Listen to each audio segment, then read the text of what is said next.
গল্প ব্রাহ্মণ গ্রহ প্লুটো। 1930 সালের কথা। আমেরিকান জ্যোতির্বিজ্ঞানী ক্লাইভ ডব্লিউ টমবাক পৃথিবীর নবম উপগ্রহ আবিষ্কার করেন। এটি পৃথিবীর উপগ্রহ চাঁদের চেয়ে আকারে ছোট হলেও এর 5টি নিজস্ব উপগ্রহ রয়েছে। প্লুটো তার কক্ষপথ কুইপার বেল্টে অবস্থিত।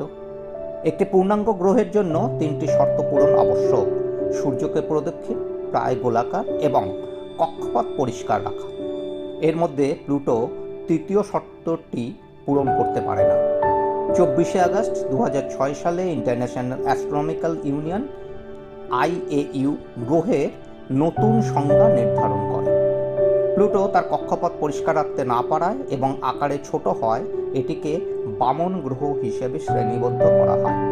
এটি সূর্যকে প্রদক্ষিণ করে এবং নিজস্ব অভিকর্ষের কারণে গোলাকার আকার ধারণ করে, কিন্তু তার মহাকর্ষীয় প্রভাব দ্বারা কক্ষপথের আশেপাশের অন্যান্য বরফাবৃত বস্তু বা ধ্বংসাবশেষ সরিয়ে ফেলতে পারে না।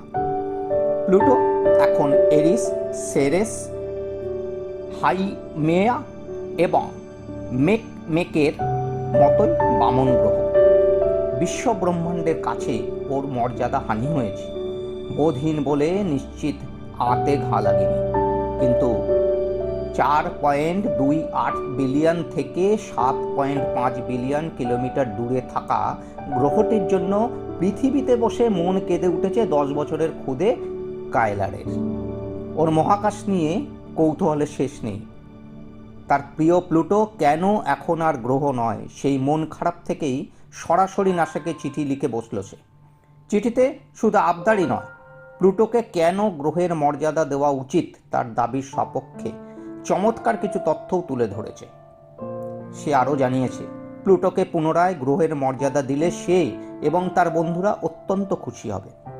যুক্তি আর আবেগ দেখে তাজ্জব বনে গেছেন বড় বড় বিজ্ঞানীরা।